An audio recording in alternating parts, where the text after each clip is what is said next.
Before Caitlin Clark ever took a WNBA warm-up, before she felt a professional defender on her hip, before she missed her first pro shot or heard her name announced in a sold-out arena, the game had already tilted in her favor. Not on hardwood, not in a box score, somewhere far more powerful, in boardrooms where executives decide who matters, who moves culture, and who can't be ignored. While most athletes spend years chasing validation, Clark had already secured something far rarer: leverage. And that's the part of the story that still makes people uncomfortable. Think about how sports are supposed to work. You arrive quietly, you grind, you earn respect over time. Then, once you've proven yourself against professionals, the spotlight turns on and the money follows. That's the deal athletes have accepted for decades. Caitlin Clark didn't just bend that formula, she walked around it completely. While still wearing a college jersey, she sparked a bidding war that most seasoned pros never experience in their entire careers. The question isn't whether she deserved it. The question is how she pulled it off before proving anything at the next level. Here's what nobody likes admitting out loud. Clark didn't accidentally fall into this position, and it wasn't just because she could shoot from places coaches tell players never to try. What happened here was intentional, calculated, and perfectly timed.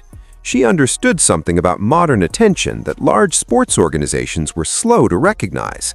In today's landscape, performance opens doors, but connection kicks them down. And by the time the WNBA was preparing to welcome her as a rookie, she wasn't entering as just another player. She was entering as a fully formed brand with gravity. That reality created a strange imbalance right from the start. Before she had logged a single professional minute, Clark commanded more attention than veterans who had carried the league through years of quiet struggle. More cameras, more headlines, more corporate interest. That wasn't just unusual, it was destabilizing. Because when a league that prides itself on earning everything the hard way sees someone bypass the traditional climb, it forces a hard conversation about what really drives value now. And if you've been paying attention, you probably felt that tension too. Something didn't line up. How does a college athlete become this powerful, this fast? How does someone without pro credentials gain more influence than players with championships, all-star selections, and years of wear on their bodies? That's the mystery hiding in plain sight.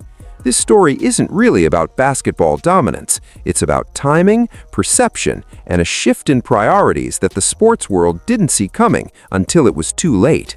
Because Caitlin Clark didn't wait for permission. She didn't wait for the league to anoint her. She didn't wait for years of professional proof. She stepped into the spotlight early and forced everyone else to adjust. And once that door opened, there was no closing it. What happened next didn't just change her career, it challenged the entire system that decides who wins before the game even begins. Competitive sports. First, you prove yourself at the highest professional level. You fight through the league, you take hits, lose games, learn hard lessons, and stack accomplishments slowly. Only after all of that does the business side open up. Championships bring respect, consistency brings credibility, years bring money. That order was never questioned, it was treated as law. In women's basketball especially, the rule felt even stricter. Players didn't just have to be good, they had to be undeniable. They carried the league through empty arenas, overseas seasons, and limited media coverage, believing that one day the work would be rewarded. Endorsements were rare, big brands stayed cautious, visibility came last, not first. That grind-first mindset became part of the culture, almost a badge of honor. Then, Caitlin Clark looked at that structure and quietly chose not to follow it. Instead of waiting to become a professional before building value, she flipped the sequence entirely. While others were still telling young players to focus on the game and let the rest come later, Clark was already becoming appointment television. Not because she demanded attention, but because fans couldn't look away. Her college games didn't feel like stepping stones, they felt like main events, and that distinction mattered more than anyone realized at the time. Here's the uncomfortable truth for the old guard. The traditional system only works when attention is scarce and controlled. But in a world driven by clips, social platforms, and non-stop conversation, the gatekeepers don't hold the keys anymore. Clark didn't need to wait for professional validation because she already had something more powerful than trophies, an audience that moved with her. That audience didn't care what level she was technically playing at. They cared that she made them feel something. And that's where the rule began to crack. Brands noticed they weren't betting on potential production, they were buying relevance in real time. While league executives preached patience, corporate boardrooms saw momentum. And by the time the traditional decision-makers realized the shift was happening, Clark was already operating in a different lane, one where professional credentials were optional, but cultural pull was mandatory. This wasn't arrogance, it wasn't entitlement, it was awareness. She recognized that the value equation had changed, and instead of waiting for the system to catch up, she stepped forward and let the market speak. What followed wasn't backlash at first, it was disbelief. Because once people noticed she'd skipped the line without breaking a single rule, the bigger question became impossible to ignore. If the path everyone followed wasn't required anymore, what else had the sports world been getting wrong all along? If this shift had started with a sneaker company or a sports drink brand, people might have brushed it off as hype. That's what made the first real domino so shocking. It wasn't Nike, it wasn't an apparel giant chasing highlights, it was State Farm, an insurance company, stepping into completely uncharted territory and betting big before anyone else had the courage to move. At the time, the NIL landscape was still new and cautious. Most brands were testing the waters with low-risk deals, regional ads, or one-off social campaigns. Nobody wanted to be the company that backed the wrong athlete too early. Conventional thinking said you wait, you observe, you let the professional career begin before attaching your brand to a college player on a national stage. State Farm ignored all of that. They didn't dip a toe in, they dove in head first. Their decision rewrote what risk even meant in sports marketing.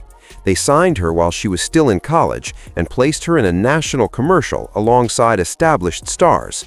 No professional resume, no proof she could dominate at the next level, just belief. And that belief wasn't rooted in shooting percentages or scouting reports. It was rooted in something brands rarely admit they prioritize over performance: relatability. People close to the situation have said the conversations weren't about records or awards. They were about tone, presence, the way fans reacted when she spoke. She didn't sound rehearsed. She didn't feel distant. When she talked about growing up in Iowa, dreaming big and loving the game, it landed differently. Not like a polished media response, but like someone who meant every word. That authenticity wasn't manufactured, and State Farm recognized how rare that actually is. The commercial didn't just air, it stuck. Lines from it didn't fade once the broadcast ended. Fans repeated them, kids mimicked them on outdoor courts. Social media filled with clips, edits, and recreations that had nothing to do with selling insurance. No call to action, no brand placement, just people using the phrase because it felt right, because it fit, because it captured how they already talked about her game. That's the moment things shifted from smart marketing to something much bigger. Fans didn't just repeat the phrase, they adopted it. Kids yelled it before launching impossible shots on outdoor courts. Social feeds filled with clips, edits, and recreations that had nothing to do with selling insurance.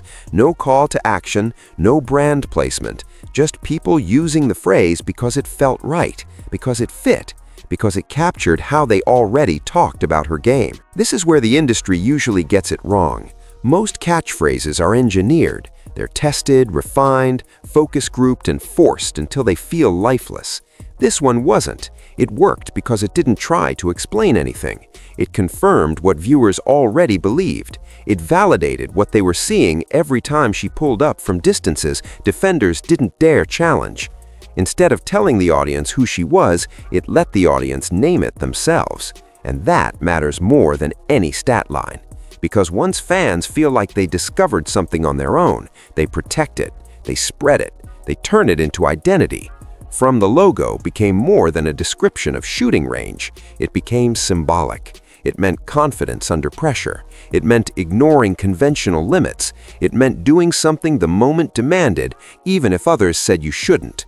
That's not branding, that's resonance. The wild part is that none of it felt forced. There was no campaign rollout announcing a new slogan, no attempt to milk the phrase while it was hot.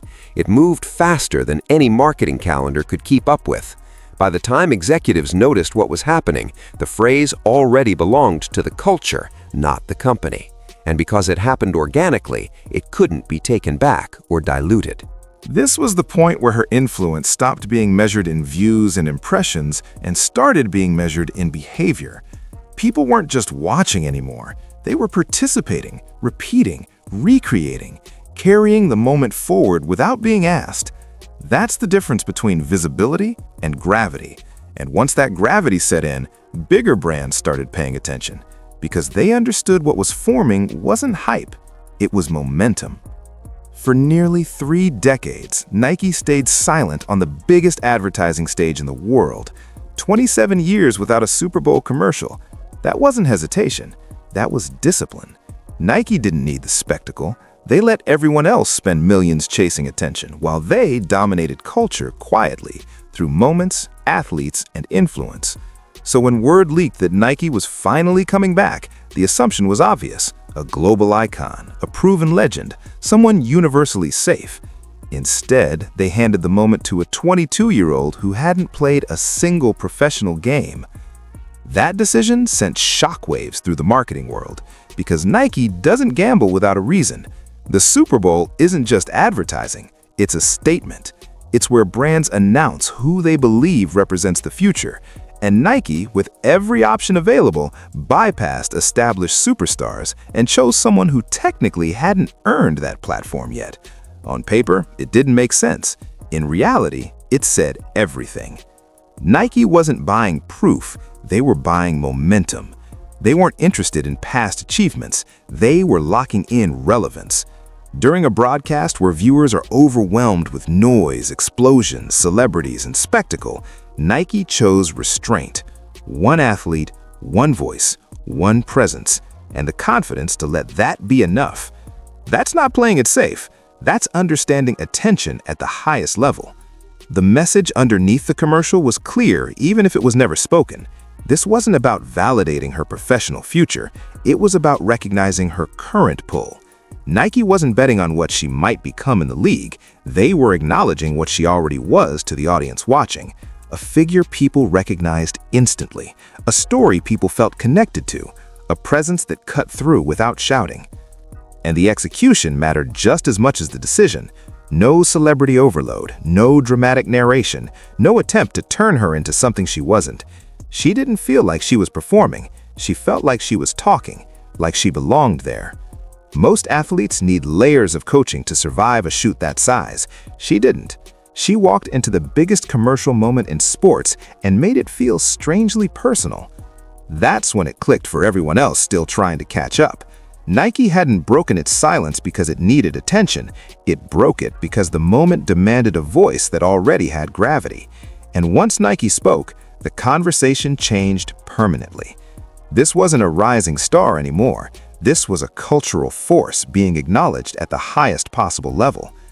After that, it was no longer a question of who would follow. It was a question of how many would feel bold enough to try. By the time the next wave of deals landed, it was clear this wasn't a standard endorsement run. The relationship started to look different, deeper, more collaborative. Brands weren't just borrowing her image anymore. They were asking for her input. That's a crucial distinction because endorsements say, "We believe in you." Co-creation says, "We trust you." The clearest signal came from Wilson. A company that had been making basketballs for generations didn't just hand her a logo and a photo shoot. They built their first ever female athlete signature basketball collection with her. Not a reskin, not a token release, an actual product line shaped around her preferences, her feel for the ball, her standards. That move quietly broke a barrier the industry had treated as immovable for decades. Think about what that decision says. Wilson wasn't chasing clicks. They were institutional, conservative, slow to change, and yet here they were letting a 22-year-old athlete influence a product they'd perfected over nearly a century. That only happens when a brand believes your perspective carries authority beyond the court. When they believe fans won't just buy what you use, they'll trust why you use it. Then came Gatorade, and the pattern repeated in an even more revealing way. This wasn't a standard hydration deal where an athlete holds a bottle and smiles for a camera.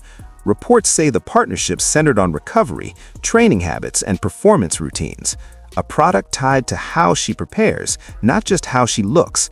That's subtle, but it matters. It positions her as someone with insight, not just influence. And once you notice the pattern, it becomes impossible to unsee. Each company wasn't just endorsing her, they were changing their playbook for her. First national NCAA commercial. First female signature basketball. First athlete tied to a custom recovery concept. These weren't accidents. They were calculated decisions that said, this person doesn't fit the old structure, so we'll build a new one around her. That's when her value crossed into a different category, because co-creation creates buy-in on both sides. The brand is invested, the audience is invested, and the athlete isn't just a face, they're a collaborator. That dynamic is incredibly rare, especially for someone who hadn't yet played professionally. It signaled that companies weren't waiting to see who she'd become. They had already decided she was worth building with, not just selling through. And while those announcements were celebrated publicly, they carried a quieter consequence behind the scenes. Because when brands start reshaping themselves around one player, everyone else starts paying attention, including the people who had been there long before her, watching the rules shift in real time. None of the commercials showed this part. None of the press releases mentioned it. But inside the league, a very different conversation was starting to take shape. Quiet at first, easy to dismiss if you weren't listening closely. Because while brands were celebrating bold moves and historic firsts, the players who had been holding the league together for years were watching something unfamiliar unfold in real time. Here's where things get delicate, and it's important to frame it honestly. There's been a growing amount of buzz, reports, and player-adjacent chatter suggesting that not everyone inside the WNBA was thrilled with how fast the spotlight shifted. This isn't about public statements or official complaints. It's about tension you feel more than you see, the kind that lives in locker rooms and closed-door conversations, not headlines. Veteran players had taken the long road, years of grinding, seasons overseas to make ends meet, fighting for coverage, fighting for respect, fighting to convince sponsors that women's basketball was worth investing in. Then suddenly, a rookie was on the verge of entering the league with more endorsement power, more media attention, and more corporate backing than many of them had accumulated over entire careers. For some, that wasn't inspiring. It was unsettling. And you can understand why. The traditional understanding was simple. You earn your influence inside the league, and everything else follows. But now the order was reversed. Influence was arriving first, performance later. To players who had built the foundation, it could feel like their contributions were being quietly overwritten by a new, more marketable chapter, not erased intentionally, but overshadowed nonetheless. Multiple reports and online whispers have hinted at awkward dynamics during that first season. Feelings that the coverage was disproportionate, that one player's arrival mattered more to the outside world than years of collective progress. Again, none of this has been officially confirmed, and it's important not to turn speculation into accusation.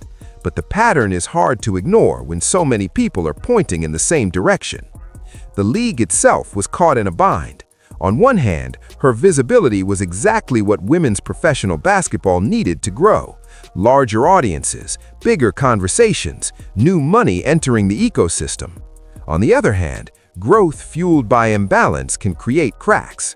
When attention concentrates too heavily on one figure, it raises a question no marketing campaign wants to answer directly. Does this lift everyone up, or does it quietly create tears? That's the part of the story no commercial addresses. The reality that unprecedented success can create unprecedented friction. And whether intentional or not, her arrival forced the league to confront something it had avoided for years. In a media-driven era, value doesn't always come from longevity or sacrifice. Sometimes it comes from attention, and attention doesn't distribute itself evenly. When you strip away the noise, the headlines, and the debates, what's left is something far more revealing. Caitlin Clark didn't follow a hidden master plan to disrupt sports marketing. She didn't set out to challenge veterans or upend the system. But in the process of being herself at exactly the right time, she accidentally exposed a blueprint the entire industry had been circling without fully understanding. Three forces converged at once, and very few athletes ever sit at the center of all three. The first was natural camera presence. This is the piece people underestimate the most because it sounds shallow until you see how rare it actually is. Most elite athletes are uncomfortable off the court. They stiffen up. They deliver lines like assignments. Even the biggest stars often need heavy coaching to feel watchable in a commercial setting. Clark didn't. She didn't perform for the camera. She existed alongside it. Her humor landed dry. Her confidence didn't feel rehearsed. When she spoke, it sounded like conversation, not branding. That ease made every appearance feel lighter, faster, and more believable. And believability is what turns viewers into participants. The second force was emotional narrative. Her story worked because it didn't feel engineered. Small-town kid, big imagination, endless repetition and empty gyms, passing up normal milestones because something mattered more. That arc isn't new, but hers felt earned because people had watched it unfold in real time. They saw the confidence to pull from distances coaches warn against. They saw the freedom in her game before anyone validated it. That emotional through line made viewers invest in her journey, not just her results. And when someone feels invested, they don't need convincing. They advocate on your behalf. The third and most powerful element was cultural participation. When Clark did something, fans didn't just react, they recreated it. They clipped it, edited it, joked about it, echoed it, and built on top of it. There was no centralized push, no marketing spend driving those moments. They spread because people wanted to be part of what was happening.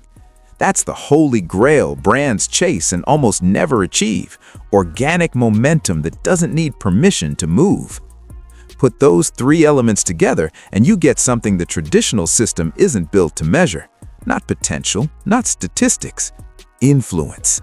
The kind that moves faster than leagues, faster than contracts, faster than approval processes.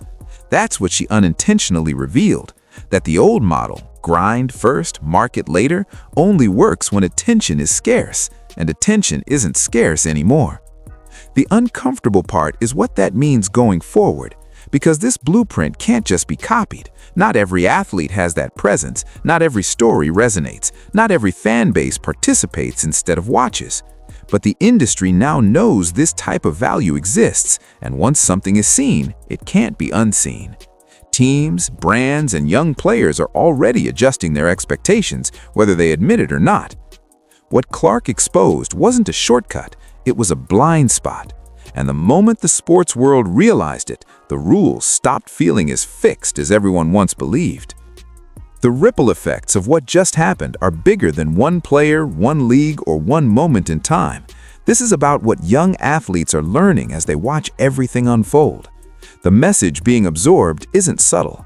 In today's sports world, visibility can arrive before validation.